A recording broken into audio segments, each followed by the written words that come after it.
If you've spent any amount of time on this channel, there's a solid chance you've heard me gush about the camera straps that I use. They're leather camera straps from a company called Clever Supply Co., and they feel pretty much perfect for me. They're simple, they're practical, they're comfortable, and they're especially easy on the eyes. I have a traditional camera strap for my Canon and a wrist strap with a Peak Design attachment for my Sony a7 IV, and I love them both dearly. And again, if you've been on the channel, you've also probably heard me gush about this guy, the Peak Design Everyday Sling 3-liter version. I love this thing too. It's sleek, it's well thought out, and it carries the right amount of gear for everyday purposes, so I use it pretty much every day. But as someone who loves both photography and making videos for YouTube, the 3-liter Sling doesn't always cut it. Sometimes I need extra lenses and a microphone, extra batteries, filters, just stuff like that that all doesn't fit inside of a 3-liter Sling on its own. So wouldn't it be nice if I had something just a touch bigger for those shoot days?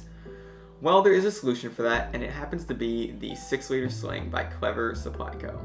You know, I have this sweet pin on my 3-liter Sling. I definitely need some swag for my new one. Now, I'll start this video by saying that I have a little bit of a soft spot for Clever Supply Co. First of all, they just specialize in leather goods, and that's something that I've always been attracted to.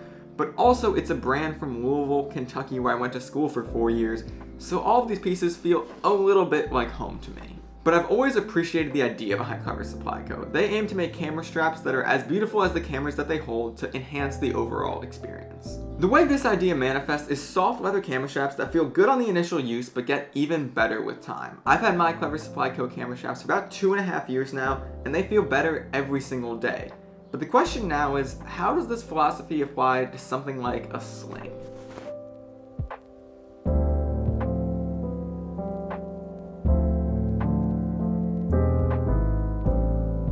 Alright, now we can actually start talking about the bag. And first things first, I want to talk about sizing. Clever Supply Co. decided to skip the sort of sizing options model and just went for a well-rounded sweet spot at 6 liters. And I think this is a great choice. Now, personally, 6 liters is a little bit too big for me to be using every day. Like I said, I gravitate more towards something like 3 liters, but this is the perfect size for when I know I'm going to be shooting or doing something else all day. And personally, at 6 liters, I think this is still more of a city bag or a dedicated shoot bag. I wouldn't bring this on like a big trip or a hike or anything like that. I wouldn't want to carry the weight over one shoulder, and I also just wouldn't have enough gear for my photography stuff and whatever else I need on trail or something like that. Now, aesthetically speaking, I think this bag looks really nice. It has a tan canvas as the main component of the bag with some dark brown leather accents, which looks really refined, I think, especially because most of my gear leans a little more adventure-y. But let me give you a quick look around the bag and talk about its construction. That canvas material that I just mentioned is actually a wax canvas, so it's designed to be water resistant, and water will bead up on here. And to complement that water resistance in the canvas, the main zipper is a YKK splash guard zipper. So there is some attention to water resistance here. I'm not sure to the extent of which it is water resistant. I haven't tested it out in the rain a ton, but I know in light sprinkles it does keep off water. You know what? I just decided I want to test this more thoroughly. So we're going to insert a clip testing the water resistance right here.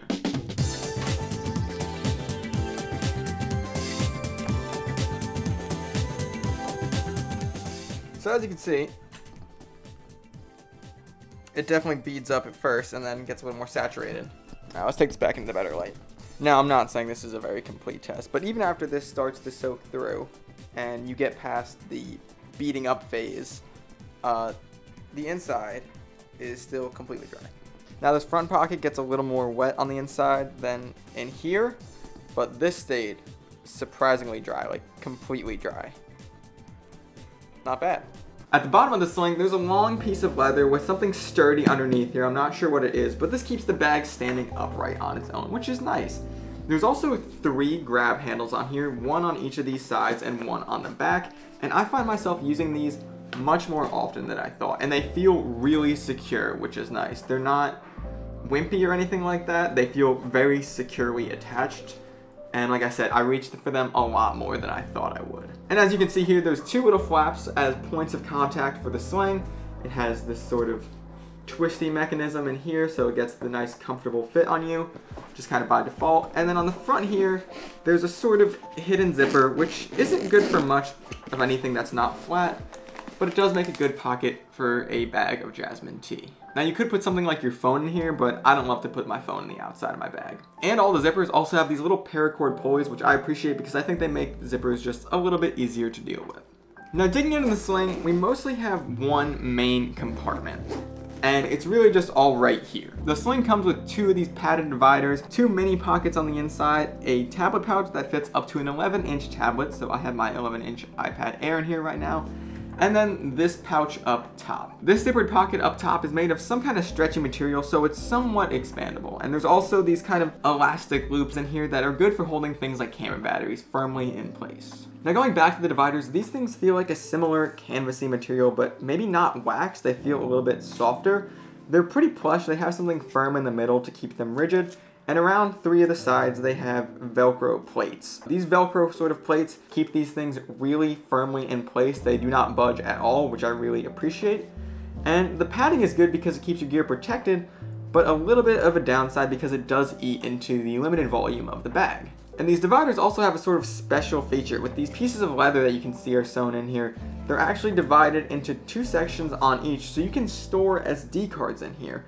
That's how they're meant to be used, so you can keep up to 4 SD cards in each divider. But personally, this isn't a very organized or secure way to store my SD cards. I don't want them kind of just floating aimlessly in my bag. I know they're in a pocket, obviously, but I would much rather use something like a dedicated SD card wallet to hold my SD cards more securely. But I will say this is not a bad place to keep a couple spare SD cards if you always just want a backup hanging around. Now, something that I really would have liked on this bag is a brighter interior. As you can see, it's literally just all black. So that means it's a little hard to track all your black photography gear. And while this isn't a huge deal because mostly you're fitting in things like camera lenses or camera bodies, which are very easy to find, things like this, a hot shoe cover, or maybe a lens cap, are easy to get lost or just kind of fumble around with more than you want to in the bottom of the bag. That is one of my favorite things about my Shimoda backpack that I haven't talked about, but I will eventually, but it has a very bright, almost baby blue interior that makes finding your black camera gear very easy to find. Now I think that's enough details, so let's talk about what this thing can really hold. So let me show you what I'm working with here in terms of storage. On this side, we have my film camera. Over here, we have an 85mm lens with an extra roll of film tucked in there. And on this side, we have my microphone's dead cat and the SD card wallet. Now, this is just kind of filling in the gaps. Usually in this middle section, I'll have my Sony a7 IV that I'm using right now with the 24mm lens that I'm also using right now. And then over here, I'll have my microphone as well as the dead cat. Either way, that's quite a bit of stuff. And up top here, we have room for a tablet. I have my iPad Air in here. And then in this top section, this top little pocket, we have a bunch of other goodies. So let me pull this all out and show you everything that fits in here. So yeah, this all fits in the bag pretty easily. It's not like I'm squeezing it all in there. This 85 swaps for that camera setup, no problem. This actually does a good job visualizing the space that the microphone takes up because this takes up much more space than the mic itself. So yeah, it's a decent bit of gear. But now I do want to take a second to talk about the shortcomings of this bag. Now there's two complaints that I have with this bag, and the first is that whatever this zipper shape I think is, or maybe it's the splash guard zipper in combination with the shape, I'm not sure. Either way, it's a little bit hard to operate with one hand. And I find when I'm out taking photos and recording videos at the same time, I often want to turn this Sling around and then use my left hand or something, because my camera's in my right, to just unzip it. But it's a little bit tough. I think something about going up and around these corners is a little bit tough to unzip with one hand. I usually need a second to hold it in place. So that's a little bit annoying and does kind of hamper the accessibility of the bag in a sense. The other thing I want to mention is that it can't carry a tripod. Now,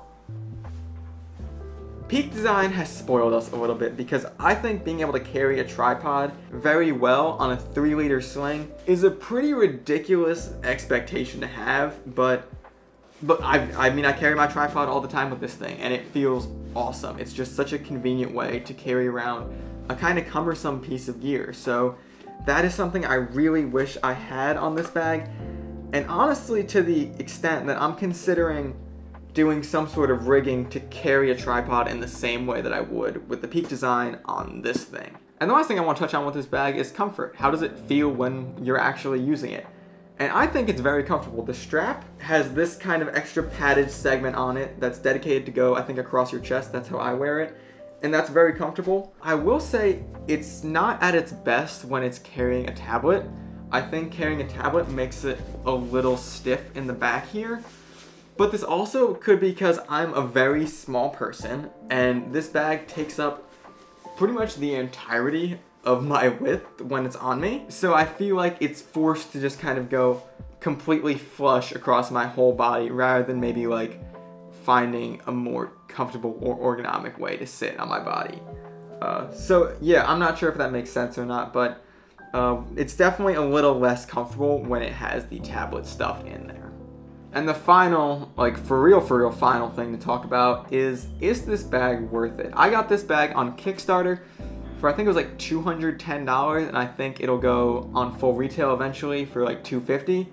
So is this bag worth the $250 price tag? And I think it is, just straight up. I think that's a fair asking price because the reason you buy these bags or a Clever Supply Co. camera strap in the first place is because you care about the materials and the craftsmanship that goes into it. There's plenty of other camera straps that you can buy for much cheaper price points that essentially do the same thing, but I think there is a certain level of appreciation for the materials and the craftsmanship that you get with these bags, and you get the same thing in the Sling. I'm sure there's other camera slings that are cheaper than this one that do functionally a very similar job, but this thing has aesthetic appeal going for it. It has some sex appeal. It's very nice looking and it feels great. So once again, I think Clever Supply Co. has done a really good job of understanding what the people who want their products prioritize, and this is an example of that.